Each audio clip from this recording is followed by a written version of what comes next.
A OTAN endurece postura sobre a China.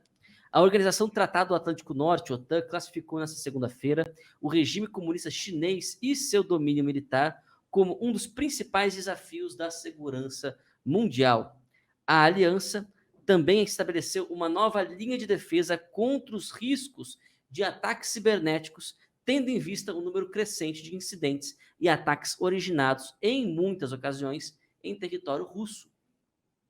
Essa pode ser a primeira vez que a OTAN se posiciona sobre a crescente ambição militar do regime ditador chinês. Bom, vou falar de algumas coisas aqui, né? A primeira delas é o quanto que a OTAN tornou-se uma aliança moribunda.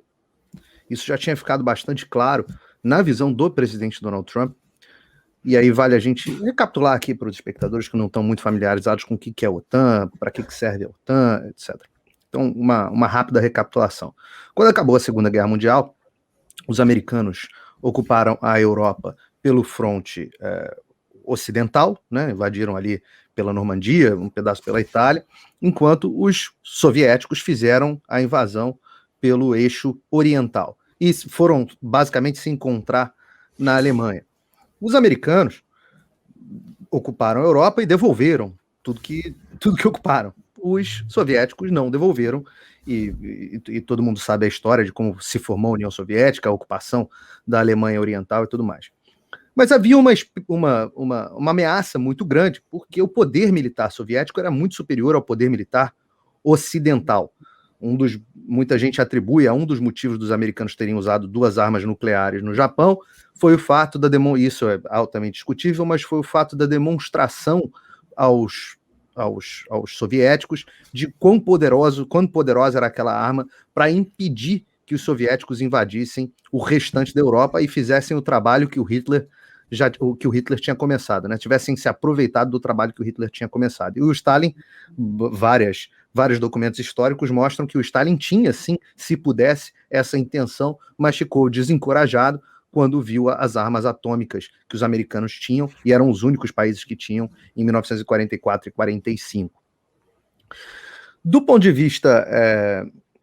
Bom, então, os russos, com uma frota de tanques gigantesca, a maior frota de tanques do mundo, um exército preparado, pronto para invadir o restante da Europa, a Europa começou naquele momento, não parecia tão improvável quanto hoje uma invasão russa ao restante da Europa, a Europa se aliou aos Estados Unidos, os Estados Unidos se aliaram aos países da Europa que eles estavam ali momentaneamente ocupando e que tinham se aliado durante a Guerra Mundial para formar a OTAN, inicialmente só com poucos países, mas depois a aliança passou a abranger todos os países praticamente da Europa, inclusive depois países que eram membros da União Soviética quando acabou o regime comunista.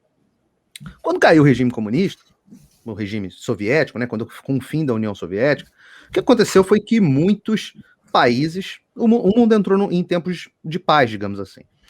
Todos os países diminuíram seus gastos militares, incluindo os Estados Unidos, mas, porque você não tinha mais aquele regime soviético, né, do ponto de vista, inclusive, financeiro, a Rússia não tinha, apesar de ter ficado com o legado militar da União Soviética, a Rússia não tinha condições de suportar sequer aquele legado, tudo que ela tinha recebido em termos de equipamentos, etc., porque em termos de PIB não tinha condições de manter toda aquela força militar, e você começou a ter um processo de sucatização das forças armadas russas. A OTAN, vendo isso, os países membros também reduziram muito os seus gastos militares, até que, mais recentemente, você teve a eleição do Donald Trump. O que acontecia era que todos os países membros da OTAN viravam e falavam, olha, primeiro a gente não tem mais aquela ameaça soviética tão grande. Segundo, no final das contas, ninguém vai querer arrumar briga com os Estados Unidos. Então os Estados Unidos acabavam funcionando como um irmão mais velho, super forte, que permitia que os outros irmãos não aprendessem a lutar, não aprendessem a se defender. E quando o Donald Trump se elegeu, ele percebeu que os países da Europa, os outros membros da OTAN, estavam gastando muito menos do que os 2%, que eram os níveis acordados, 2% do PIB, em gastos militares, estavam preferindo gastar em outra coisa, medidas sociais, infraestrutura, enfim, gastos governamentais, funcionalismo público, esse tipo de coisa, enquanto os Estados Unidos estavam bancando de fato, a segurança dos países europeus. Os Estados Unidos ainda mantinham um gasto militar muito grande, não só porque tinham o maior PIB, mas o gasto militar americano é muito grande, é o disparado maior do mundo. E os europeus ficaram ali na aba, como a gente gosta de chamar no Rio, ficaram ali na aba dos americanos. E quando Donald Trump entrou, ele virou e falou, o nível de prontidão das Forças Armadas dos países membros da OTAN é o mais baixo da história. O que é nível de prontidão? Nível de prontidão é o seguinte, se começar uma guerra amanhã, qual é a sua capacidade militar pronta para combate? Então, se você parar, você pensa que nem os Estados Unidos têm 100% de prontidão, não são todos os caças que estão prontos, não são todos os... Você tem porta-avião de manutenção, você tem porta-avião que está em processo de renovação, você tem caça que está parado com peça de manutenção, não tem piloto para tudo, mas aí você entra em guerra, você tem ali um tempo, uma velocidade para estar todo mundo pronto, né? Então, o estado de prontidão das Forças Armadas europeias era baixíssimo, ao ponto de que chegou num dado momento, por exemplo, a Real Marinha Britânica, que já foi a principal marinha do mundo, já foi a grande marinha do mundo, né? Ela não tem um porta-aviões parece que agora tem um, mas não chegou num momento onde ela não tinha nenhum porta-aviões em estado de funcionamento. A Força Aérea Alemã não tinha um caça em prontidão. Então, estava tudo sucateado porque não tinha investimento.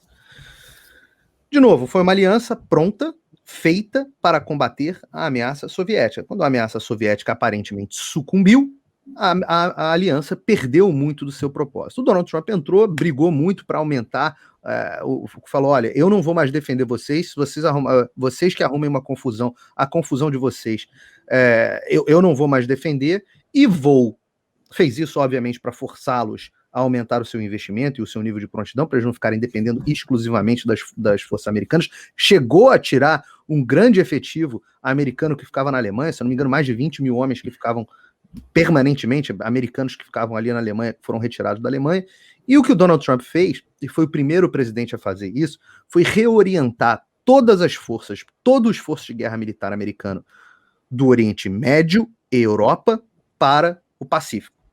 Então, houve uma grande reorientação das Forças Armadas americanas para, número um, para o oponente número um potencial dos Estados Unidos, passaram a ser a China, que até hoje ainda não são a segunda força militar no mundo do ponto de vista de guerra tradicional. Você tem o Global Firepower Index, sempre põe eles ali abaixo da Rússia ainda, mas para o futuro eles têm se projetado para serem a grande força militar do mundo, fazendo frente aos Estados Unidos. Em termos de número de navios, por exemplo, a marinha chinesa já é maior do que a marinha americana. É uma marinha ainda menos capaz, porque os navios que eles têm, embora sejam em maior número, são menos eficientes, menos modernos, os tipos de navios são navios menores, menos destrutivos, mas já é em número de navios uma marinha maior do que a dos Estados Unidos. É o país que mais investe em tecnologia e em equipamentos de ponta.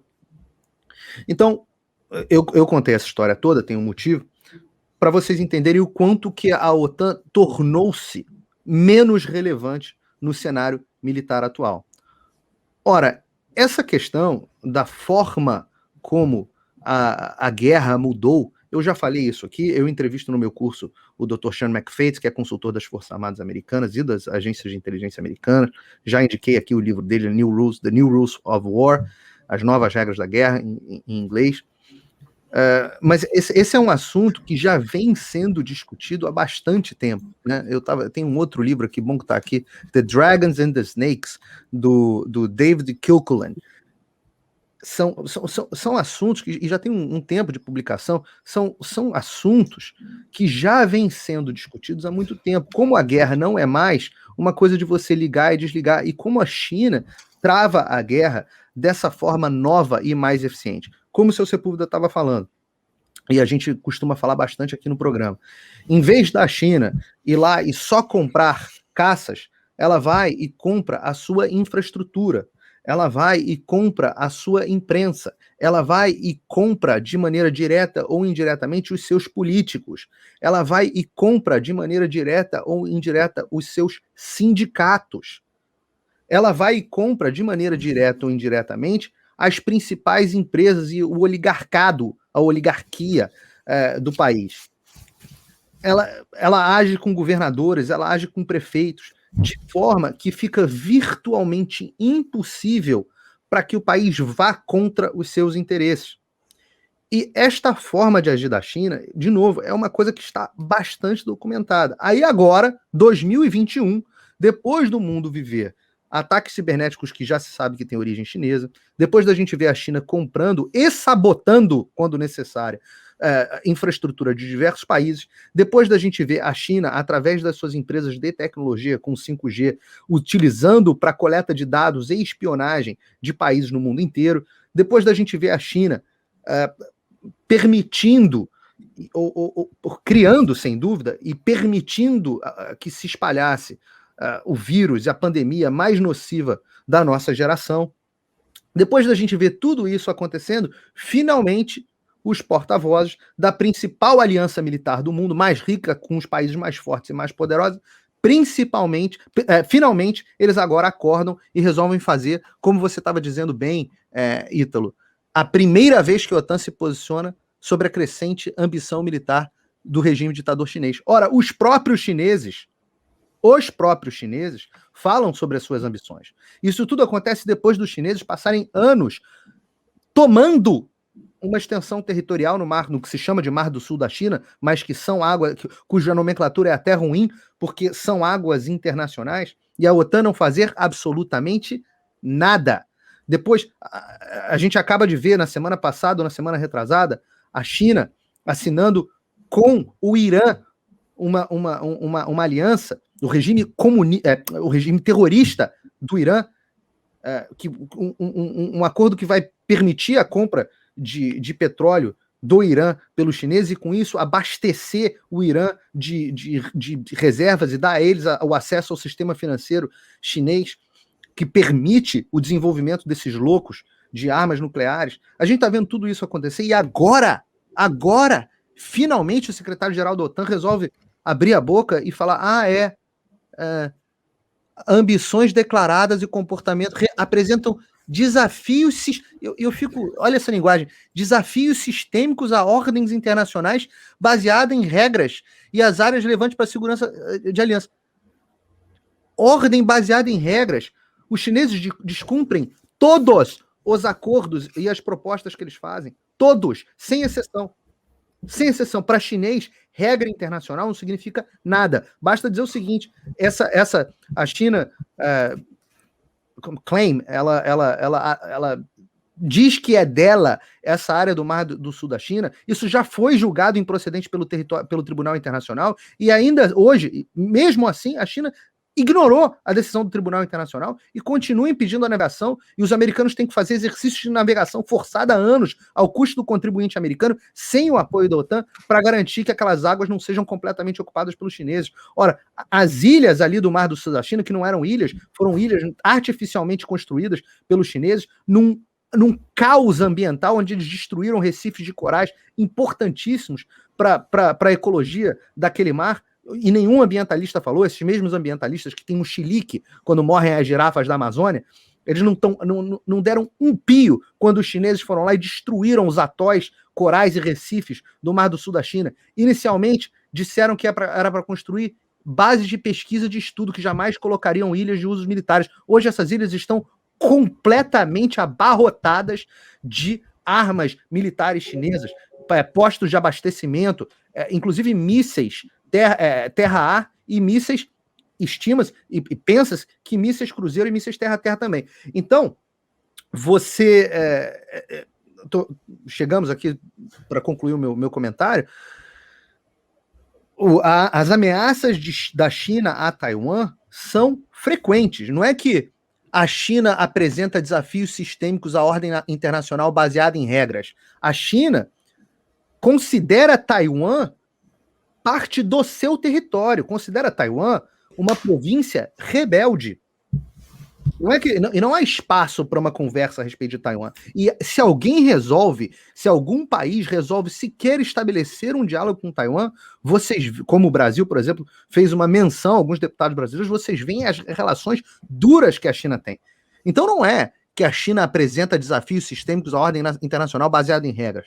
A China simplesmente não obedece nenhuma regra de relacionamento internacional e, portanto, um país desse não pode ser tratado como um país qualquer. É igual fazer tratado com o Irã. Faz tratado com exatamente. o Irã. O tratado, ele só faz sentido quando o país ele entende que ele deve submeter à ordem internacional. Ora, a China, eles se consideram, não sou eu que estou dizendo, gente, pelo amor de Deus, estudem a cultura chinesa, estudem as declarações dos chineses. Eles se consideram, abre aspas, o império do meio. Do meio, o mundo inteiro, na visão dos chineses, é uma província rebelde deles. Eles são o império do meio, eles são o centro do planeta e todos nós somos estados que deveríamos ser vassalos a eles. É uma coisa celestial, metafísica. Além do que, Paulo, eles propugnam uma nova ordem internacional claramente apontando a iniquidade, segundo eles, da atual ordem internacional. Portanto, eles não vão obedecer à ordem internacional que eles querem substituir. É óbvio, né? É claro. Perfeitamente. Agora, eu faço o questionamento aqui, repito o questionamento do Sepúlveda, queria até ouvir o Paulo sobre isso também, né? Ele perguntou o seguinte, né, na primeira fala dele, que quais seriam as medidas, quais poderiam ser as medidas práticas disso tudo, né? Porque nota de repúdio, né? Isso aí parece DCE, né? Não, porque não é nem uma nota de repúdio. Né? Não é nem uma nota de repúdio, não tem uma ameaça, é só a China está se aproximando de nós. Nós vemos que o ciberespaço. Ai, não tem nada aqui. Não tem nada nisso. Você vai ver se algum país da OTAN, algum país membro da OTAN vai tomar alguma medida efetiva para impedir, por exemplo, que os chineses tenham acesso à rede de infraestruturas deles. Porque não vão ter, porque é o seguinte, money talks, bullshit walks, como a gente diz aqui, quando o dinheiro fala, meu amigo, automaticamente tudo isso some. Gente, entendam o seguinte, o filho do presidente dos Estados Unidos da América era lobista para empresas chinesas comprarem empresas de infraestrutura nos Estados Unidos. O Hunter Biden, não sou eu que estou dizendo, tá? Essa é informação de Wikipedia. O Hunter Biden era lobista, e eu já dei todos os detalhes aqui no Radar da Mídia, com nome, sobrenome, quem era, quem não era, isso procurem lá, novembro do ano passado. O Hunter Biden, eu só quero lembrar que o Hunter Biden era lobista, usando o nome do pai, e sem nenhum repúdio do pai, com o pai, inclusive, encontrar com as pessoas que ele indicava, ou seja, apoiando o lobby do filho. O Hunter Biden era lobista de empresários chineses do Partido Comunista, que depois romperam com o Partido Comunista e acabam perseguidos. E as pessoas precisam entender isso. Isso é uma coisa que as pessoas precisam entender.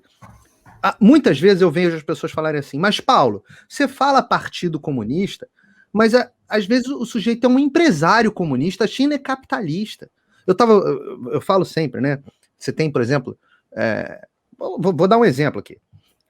O Wanda Group. As pessoas não sabem quem é o Wanda Group, né? Dalian Wanda Group. Dalian Wanda Group é um grupo de investimento chinês que controla basicamente Hollywood inteira. É dona da Legendary Films, era dona até mês passado, era dona da maior rede de cinemas americanos e, portanto, determinava tudo o que ia passar nos cinemas americanos. Enfim, investem em zilhões de produções, são sócios da Sony, gigantescos. O Dalian Wanda Group, uma das maiores investidoras do Dalian Wanda Group é ninguém menos do que a irmã do Xi Jinping. O membro do Dalian Wanda Group, o presidente, que é o homem mais rico da China, ou porque sobe e desce lá, mas um dos homens mais ricos da China, se você for pegar quem é esse sujeito, ele é membro do Partido Comunista Chinês, foi durante 20 anos membro do Exército Popular da China, foi membro membro efetivo do Partido Comunista Chinês, membro diretor do Partido Comunista Chinês e, por um acaso, tem assento no Conselho de Harvard, para vocês verem também o quanto que a infiltração entra nas universidades. Outro exemplo, eu estava olhando aqui por curiosidade, você tem a empresa BYD, né? BYD é uma empresa chinesa com uma tecnologia gigantesca e muito especializada em carros elétricos, ônibus elétricos, etc. A BYD teve como presidente, ou um dos principais nomes deles na América Latina, quem? Alguém sabe aí? Vocês sabem aí da bancada quem era o homem? Não. O prefeito do Rio de Janeiro, Eduardo Paes. Eduardo Paes era quando perdeu as eleições, quando deixou a prefeitura, virou executivo da BYD até agora, até voltar a ser prefeito. Aí você olha e fala assim, a BYD, bilhões e bilhões de investimentos, subsídio do governo chinês. O fundador, Wang Xuanfu, ocupou vários cargos oficiais no Partido dos Comunistas. O Wang Zidong, diretor executivo não independente da BYD e também dirige pesquisas, faz parte do Grupo Norinco, um conglomerado de defesa estatal. A BYD e a Huawei têm um acordo abrangente e estratégico assinado em março de 2019, solidificando, abre aspas, uma parceria inseparável e de longa data entre as duas empresas. Então, e outra, a BYD é acusada, existem acusações, e eu não procurei a comprovação, mas ela usa o status de empresa privada para adquirir tecnologia, dados e mercado estrangeiro. A BYD, então, transfere para empresas estatais e militares chinesas os dados que ela obtém no Ocidente. Então, meus amigos, eu estou dando aqui exemplos. Se você for olhar o caso do cara do Alibaba, lembra o Jack Ma, que teve que ficar desaparecido? Ele sempre foi um cara ligado ao Partido Comunista Chinês, resolveu começar a falar do Partido Comunista Chinês. O que aconteceu? A China foi lá, quebrou, arrebentou a empresa dele, acusaram de trouxa, não teve nenhuma ação, justiça, lei passando no Congresso, porcaria nenhuma. Eles foram lá, arrebentaram a empresa inteira. A gente sabe das acusações que tem das empresas do TikTok e do WeChat, deles fornecendo dados para o Partido Comunista Chinês. A moral da história é o seguinte: a relação entre as empresas, entre o setor privado e o setor público na China, ela não é a mesma coisa que a relação nem na Rússia, onde todos os oligarcas são ligados de uma forma ou de outra ao Vladimir Putin. Ou no Brasil, onde você tem os nossos oligarcas que tinham as suas ligações com o governo, pega a JBS, você pega Odebrecht, etc, etc. Não tem comparação. A gente está falando de, em alguns casos, participação acionária direta de pessoas que são membros do Partido Comunista Chinês. Membro do Partido Comunista Chinês, pessoal, entenda, é domínio completo do governo chinês sobre essas pessoas. Não há dissidência em Partido Comunista Chinês. Quando há dissidência em Partido Comunista Chinês, eles mandam para campo de reeducação. O sujeito tem a vida absolutamente destruída. Então, toda vez que alguém vier para você e falar assim, a China é muito capitalista, essa pessoa não tem a menor ideia do que ela está dizendo. Ela não tem a mais vaga ideia. Ela pode ter ido fazer turismo na China, ela pode conhecer uma empresa chinesa, mas ela não tem a menor noção do funcionamento do sistema econômico chinês. Perfeitamente. Agora, só para terminar aqui, eu peguei aqui assim na notícia do El País, diz assim, a Aliança Atlântica, né, a OTAN, começa agora a pôr exigências concretas a Pequim. Vejam bem as exigências concretas. Pedimos à China que respeite os seus compromissos internacionais e que atue com responsabilidade no sistema internacional, incluindo o espaço, o ciberespaço e os territórios marítimos. Pronto, está feita a exigência. Uau, hein? Ai. Isso é a linguagem dos derrotados, né? Mas sabe o que é, seu Sepúlveda? E isso é um problema, tá? O mundo entendeu, todo mundo já entendeu, todo mundo já sacou que o vírus veio da China, tá?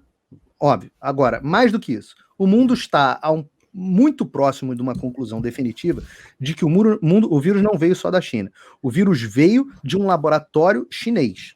O vírus foi criado num laboratório chinês. Isso era uma suspeita, hoje em dia está muito próximo de uma concretização definitiva, né? de uma conclusão definitiva. Sabe qual é o problema? O problema é o seguinte. E aí? O que se faz?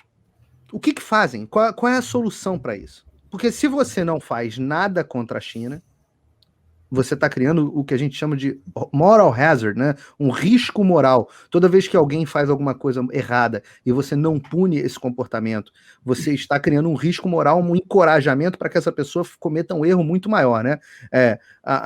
O marido chega em casa um dia, grita demais com a esposa ou dá um tapa na cara dela e a mulher não sai de casa, da próxima vez o marido vai lá e espanca a mulher, né? Então é um risco moral, você precisa impor um limite a determinados comportamentos. Se o mundo não fizer nada, não impuser um comportamento moral, um limite à China, vocês podem ter certeza. A gente vai ter uma pandemia 10 vezes pior da próxima vez.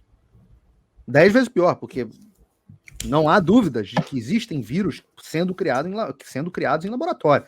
E, de novo, existe uma nota, o próprio secretário de Estado americano, Mike Pompeo, na época, lançou uma nota em 15 de janeiro, onde ele mostra a ligação deste laboratório de Wuhan com o Departamento de Defesa chinês, né, o Ministério da Defesa chinês, e os militares chineses, e como existe uma conexão entre essas duas coisas.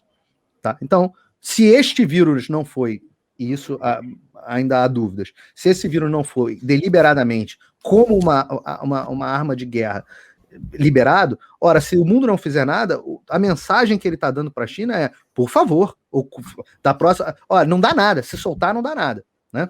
Agora, beleza, vamos dizer que o mundo resolva tomar uma medida contra a China. Que medida pode ser tomada? Ora, medidas econômicas, o mundo inteiro, depois de 2 anos de recessão, será que o mundo está disposto a porque é o seguinte, a capacidade produtiva do mundo está na China. Isso é um fato. Será que o mundo está disposto a sancionar a China e amargar, vai doer para todo mundo, mais tempo de recessão? Uma recessão talvez mais profunda? Ora, os americanos que vivem em constante déficit público precisam que a China continue financiando a sua dívida pública. Precisam. Ora, o Brasil também. O Brasil também precisa que a China continue financiando o seu déficit público. Ora, todos os oligarcas que fazem negócios com a China, o agronegócio brasileiro, que tem como maior cliente a China, está disposto para punir a China, que o Brasil, junto com outros países, adotem sanções à China? Está disposto? Os milhões de pessoas que vendem hotéis, etc. Eu tenho empresa que faz negócio com a China. Eu estou disposto? É uma pergunta. No meu caso, eu posso dar a vocês a resposta. Mas estaria eu disposto, e tantos outros quanto eu, estaríamos dispostos a sacrificar os nossos negócios para sancionar a China? Essa é a pergunta que o mundo tem que fazer.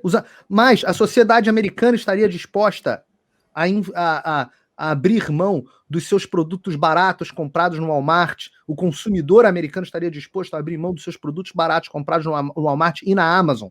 Essa abundância de bens duráveis e não duráveis. No caso da China, principalmente não duráveis, porque mesmo os bens da China duráveis são não duráveis. Mas estaríamos dispostos a abrir mão de tudo isso e sentir a dor na própria pele? Qual é o político que vai ter coragem de tomar essas medidas? Não tenham dúvida, os chineses sabem desse mesmo pensamento que eu estou tendo aqui.